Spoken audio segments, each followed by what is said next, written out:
guys, welcome to another week of WoW Weekly with Myst. For this week's events, we have a lot of good experience, honestly. All the events pretty much have to do with experience, except for like 2 events this week. So Dark Moon Fair is here. That's gonna get you 10% bonus experience and rep. We also have the 18th anniversary for World of Warcraft, which is going to get you an item that's in your mailbox. So once you see your achievement pop up, go check your mailbox. You'll have an item in there. It's a celebration pack. Open it up. There's a item that is a buff. You click it, it'll appear on your character, and that will get you an additional 18% all experience and all rep. And then we also still have the Winds of Wisdom buff happening, which is 50%. If you choose to do so, you can actually also turn on War Mode for another 15. So all in all, like without War Mode turned on, you're getting 78% increased experience. Now, I would totally take advantage of this week, not only because you have 78% and even more if you apply the War Mode, but because this is going to be the last week of Winds of Wisdom. Nothing's been confirmed, but I'm just going to say, there's no way in hell they're keeping that running for Drekthir. Like, it's going to end. Yeah, this is going to be the last week. I don't need confirmed info to know that. So, as for the anniversary event, like I had predicted in last week's video, there's nothing really going on with it. It's all old stuff. So, the only real new thing is that it's 18% instead of the 17 we got last year. But yeah, that's the only thing really going on. The reason I predicted this last week is because they're busy with pre-patch and they already had to bump it up because the dates weren't lining up. The fact that they had to bump it up last minute, more or less, told me that they forgot about the WoW's anniversary. You know, so I was pretty certain we were getting nothing other than something they could quickly throw together, which is an experience buff. So with that said, there's, old content you can do. Ultrac Valley vendor gear item levels have been scaled up for the event. Doomwalker is something you can do. And the Originals quest. I'm so glad that, like, when Doomwalker originally first came out, like the first year it came out, I stopped everything I was doing and I got the mount and I farmed every single transmog off that guy on all characters, like mail, leather, plate, cloth, and, all different types of weapons. So I never have to look at that guy again.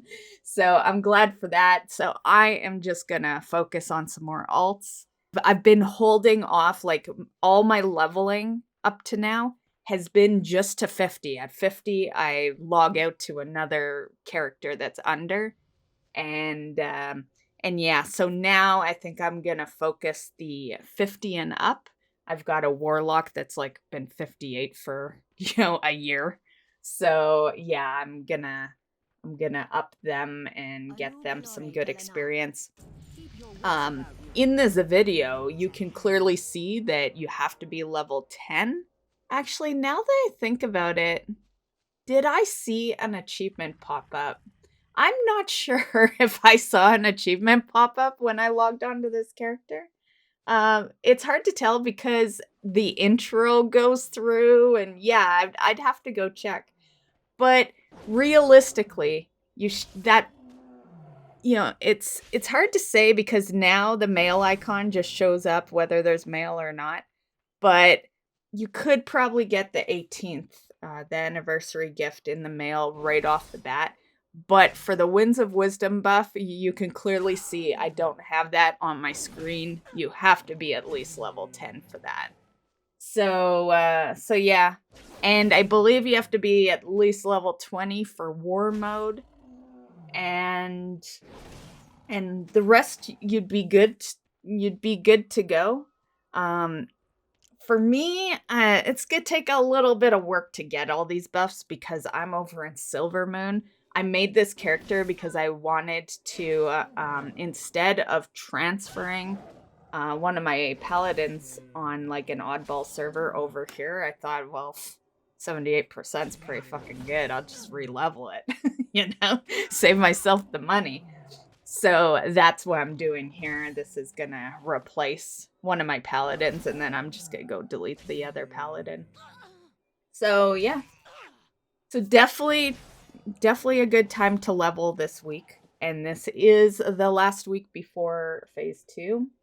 Other events going on this week is the PvP brawl is going to be Temple of Hot Mogu. And on Saturday, we have the Moonkin Festival. This is a really cute festival. I did a video on it last year. I'll put it in the description and I'll post it at the end of this video for those that want to check it out. If you never had the chance to like get your hands on a little cute boomkin pet, this is kind of one way you can temporarily have one. Also, we got news on a 12-month subscription pack. I did do a separate video on this, so I will also link that in the description and at the end of the video. So this pack is going to be a bit hefty. It is a 12-month subscription, so it's going to cost you like $156 US, but it does come with a lot of stuff. You will get the Festering Emerald Drake mount in Wrath of the Lich King Classic. You're going to get the Gargantuan Garlic, the Gargantuan... My bad. The Gargantuan Girlick. That is this big colorful mount here. I'm pretty sure, it's the Murloc mount. Telix the Stormhorn. I wasn't even thinking about it, but one of my viewers in stream had, kind of reminded me that that's one of our voted mounts, and I had totally forgotten that there was like a bug mount in the Shadowlands voted mounts. There was also a unconfirmed feature of the rabbit, so we are gonna get the rabbit mount and a rabbit pet in the upcoming year. These are lunar things. Usually they're store mounts. So also with this, you can clearly see some older items in here.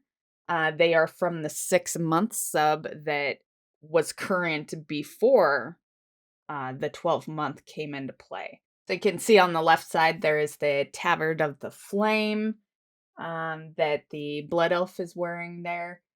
There's also the Nether Gorged Great Worm mount.